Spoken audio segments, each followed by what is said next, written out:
Okay, so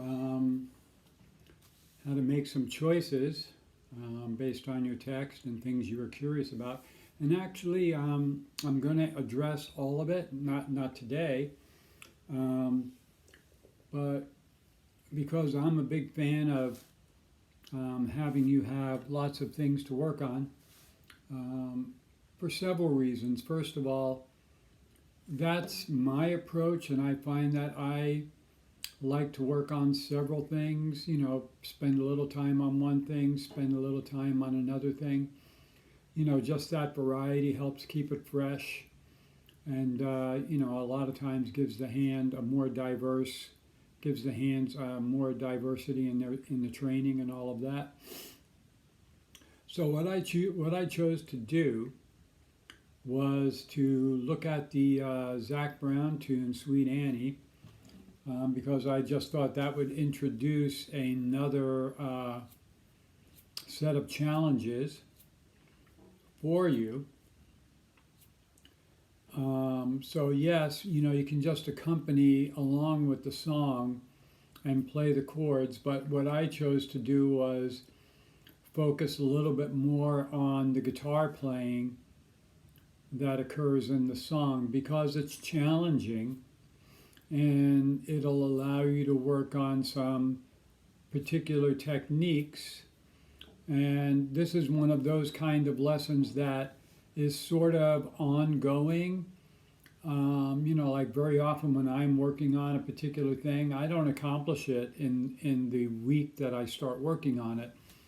I could work on it for several weeks, but I enjoy the challenge. I also enjoyed, figuring out what, I guess the lead guitar player is Zac Brown, I'm assuming. Uh, Figuring out a lot of what he was playing. And so that is what I'm going to present today because, as I said, I think it's challenging and it just adds some variety to the things you're working on. So, point being, don't stop working on the other things you're working on. I'm going to address the medley idea next time, and I'm also going to, we're going to keep on with Angelina Baker.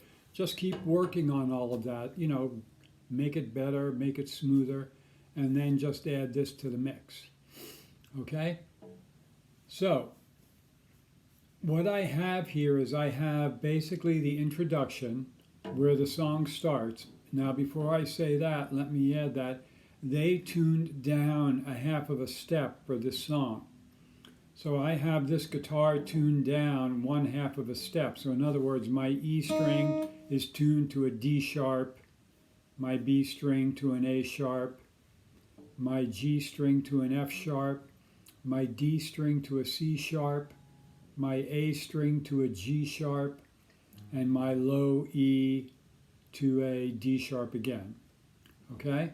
So the nice thing about doing that is you can tune down in order to play along with the recording. Not that you're necessarily going to do that right away, but you can play all the other stuff that we've been working on as far as Old Rugged Cross and all of that. You can play all of that, with the guitar tuned down a half a step. It makes no difference whatsoever. Okay, so I'm assuming you're familiar with the song. It has that little beginning part kind of with the piano and the violin, and then when the song breaks in, it's C to G. They do like a, right?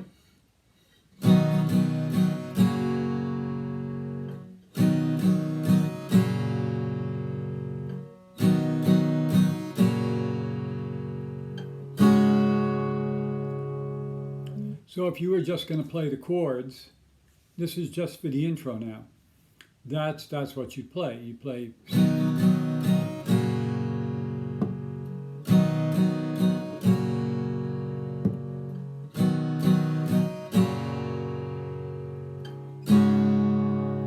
That there's a D suspended, open, open, 2, 3, 3, because we're in standard tuning for this. So we don't have the drop D. But more to the point is I want to talk about the guitar lines that he's playing because they present a challenge and they allow you to work on some good techniques. So the first one I have there is the 2-4-2-0, and you'll see that that's all one phrase. So we're just going to pick once. So we pick the string once, then we hammer down, pull off, and pull off.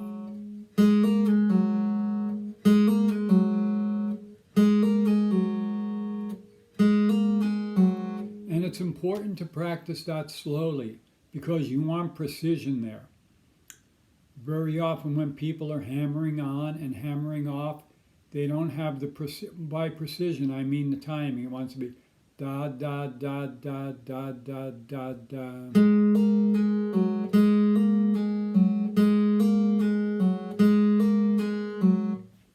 The other thing you gain by practicing that slowly is you want to be able to focus in on keeping the relaxation that we so often talk about. Because ultimately, when you try to play this along with the song further on down the road, it's going to be pretty quick. And the key to playing anything like this is being relaxed in both hands.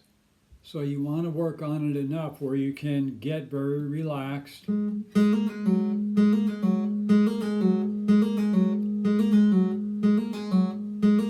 Once again, that's just one pick there at the beginning.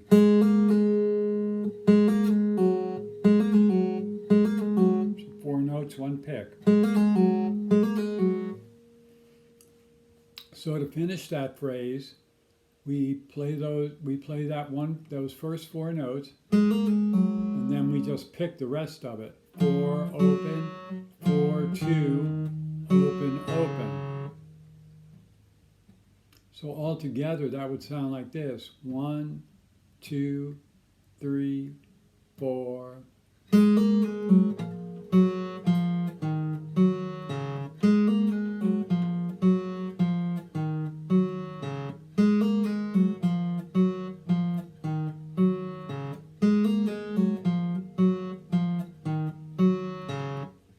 Okay, so that's how you'd want to practice that. You want to isolate these phrases and kind of look at each individual phrase as an exercise, because once again, in order to accomplish playing this, you need to have command of all the phrases thoroughly, and you need to be, like I said, ultimately able to play them quite a bit more quickly than that. But start slow because precision is key.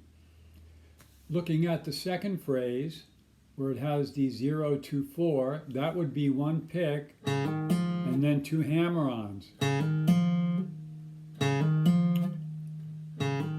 followed by that open string.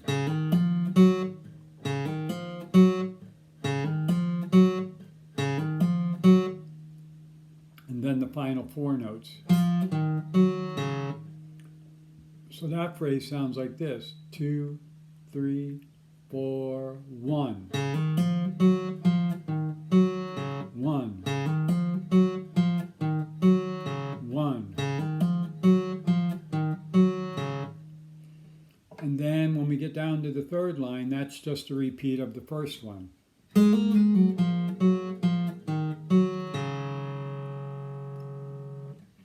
So the way that you'd want to practice this is ignore the chords for now. Work on the phrases. So I'll give you an example. So I'm going to use a metronome, and I would suggest you use a metronome. I'm going to set this metronome at 60. 1, 2, 3, 4.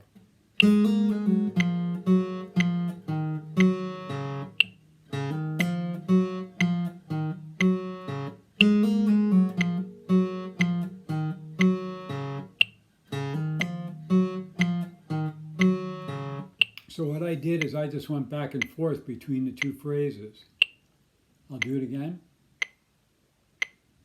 1, 2, 3, 4.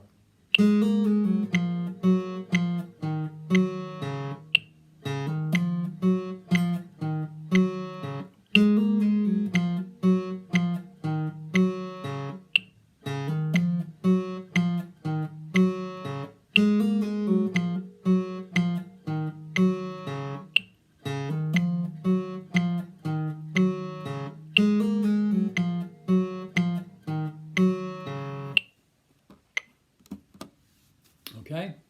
So that's how you'd want to start out. And you can even play it slower. Once again, I'm going to stress the precision.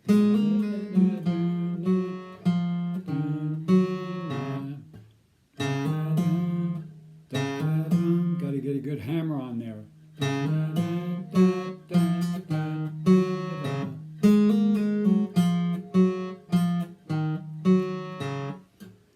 Okay, now I'm going to put it together with the chords just to show you how it comes together. And I don't know how much you picked up on the actual guitar playing when you were listening to this song. If you didn't really focus in on that, just focus in on the beginning where the intro is and kind of key in on the guitar playing that's happening there. And whenever you're learning something, the more that you just recognize and you can appreciate what's going on there. In other words, so that you could kind of sing along with what he's playing. They go da da da da da da da da. You know, that your brain makes a connection with what you're hearing, that you know when those notes are going to happen. Whether or not you can play them, you want your brain to be able to key in to where they're going to happen in the stream of time. Okay? So if you don't have that well in mind, listen to the intro, and what's being played at the intro happens later in the song, but we'll put all that together later. So this time I'm gonna, after you've accomplished that much, then you can try to add the chords, which makes it even more tricky because you don't have a lot of time, but I will give you an example of how that would work out. 3, 4.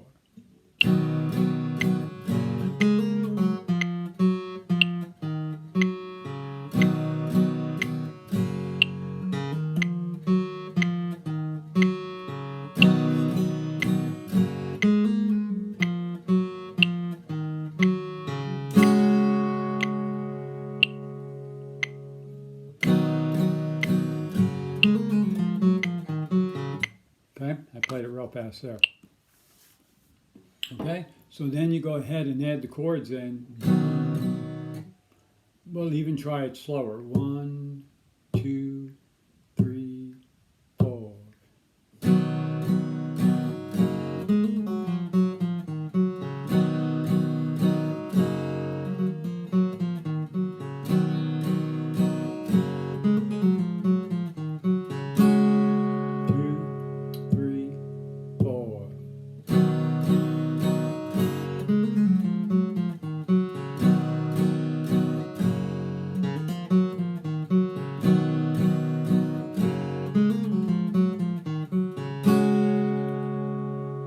Okay, I don't expect you to be able to play it that quickly. Someday, yes, depending on how much you practice. But so that explains the intro part.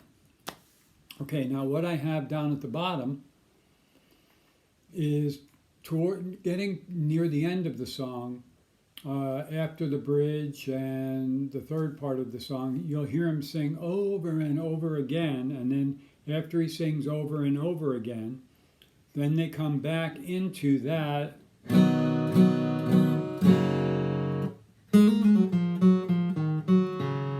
That's the same as the first phrase. I'm looking at line 1, 2, 3, 4, 5. That's the same as the very top one.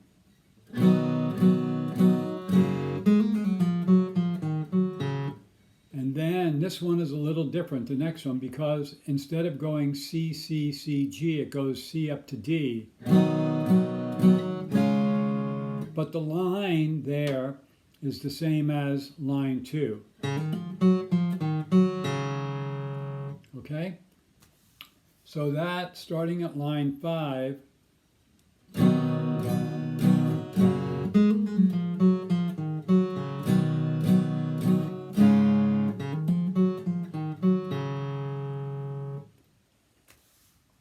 now what happens, and once again, listen to this after the over and over again, then they have this kind of really cool musical interlude where he plays together with the violin.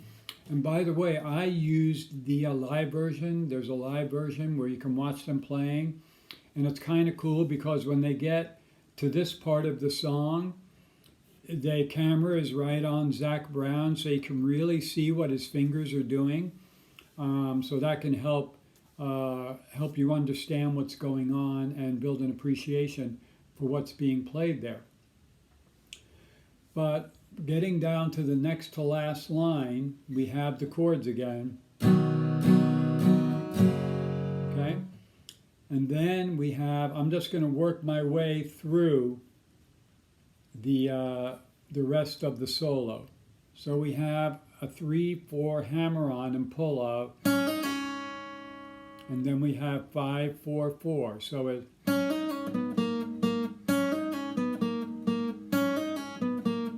okay. Then the next phrase, 2/4/2, open 4 open.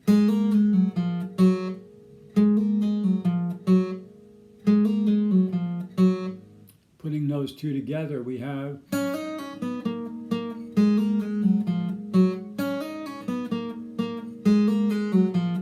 once again, strive for precision and clarity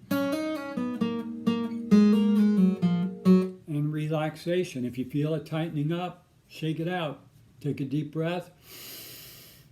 Start it again. Slower.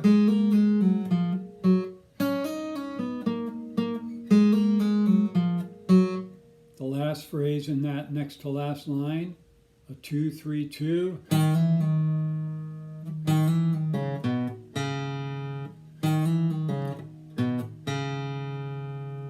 Okay, so all together we have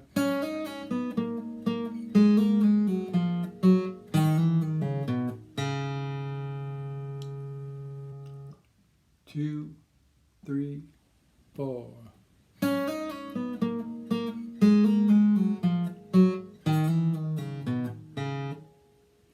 And then we have the build up. This one is pretty straightforward. So these are all eighth notes, so it's just basically they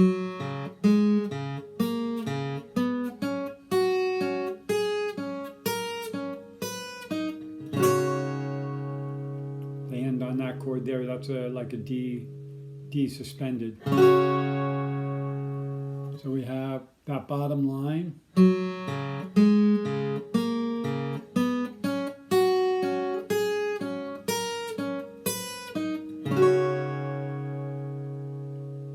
I'll play it a little quicker.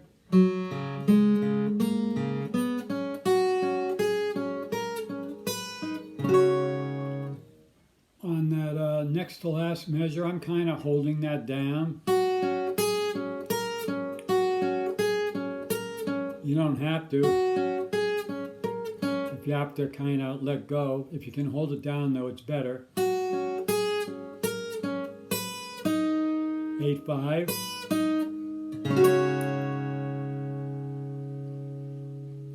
Okay, I'm gonna play from the next to last line.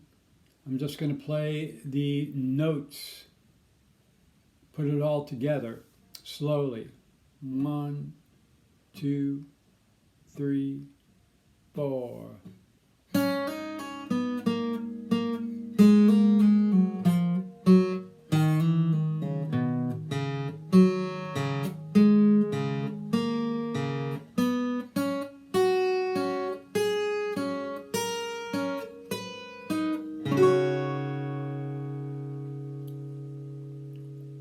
One more time. 3, 4.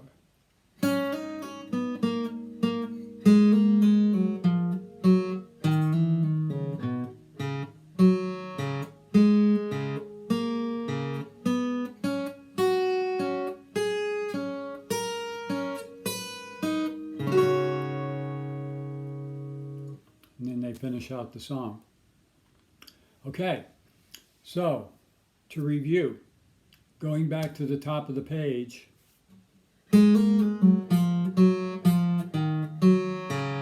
that's phrase 1. And you just want to work on these phrases. Look at these phrases as exercises. You want to get them as clean and ultimately as fast as possible, but you can't force the speed because you don't want to sacrifice the precision and clarity for the sake of sloppy speed. So just look at them as exercises individually and then try to string them together. Here's exercise 1. Exercise 2. So that takes care of the beginning part. It's just basically those 2 lines, and the 1 line repeats. So after you're comfortable playing them separately, then string them together. But try to do it with some sort of count, like I did with this metronome at 60.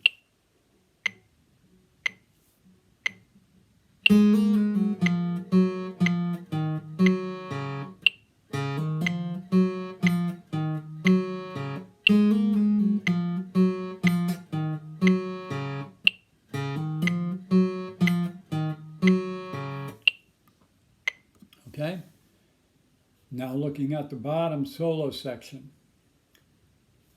starting from line 1, 2, 3, 4, 5. Line 5 is basically a repetition of the first part with 1 chord change. And the second time it goes C to D. Like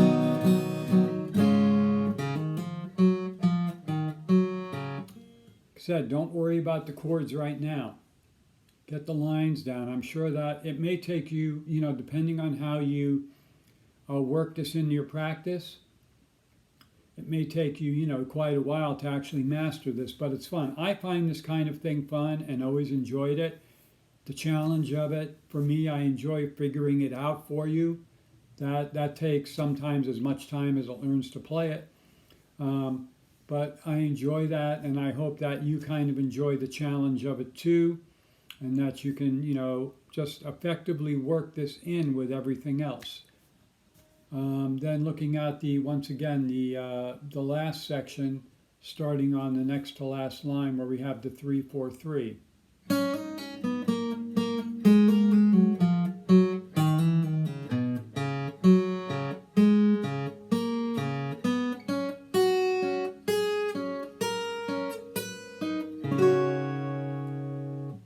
Once again, look at that part of the video. Really take that section in. I put the words there. Comes in after the over and over again, about 3/4 or so way through the song. Watch that section. Watch him play it. Slow it down even. Take it down to 3/4 speed. Even slower if you can still hear it clearly at half speed. And just really take in what he's doing there and become very familiar with the sound of what's going on there. Okay? So that's what I chose to look at this weekend, simply because as I explained that all in the beginning, I'm not going to rehash that, waste your time. So hopefully you'll find that enjoyable. I am going to address all of the things you talked about as far as the medleys. I'll address that real briefly. Yes, having the same tuning is important, and we do an awful lot of things in drop D. So that is, when you're stringing tunes together, that is going to make a big difference. So I believe we did Be Thou My Vision with a drop D, at least in one version. We may have done it with and without a drop D. I actually don't recall 9 months ago. But I'll be able to talk about just the concepts of stringing the songs together as a medley the next time I speak to you. So if you have any questions on this or you need any clarification, let me know. Okay, later.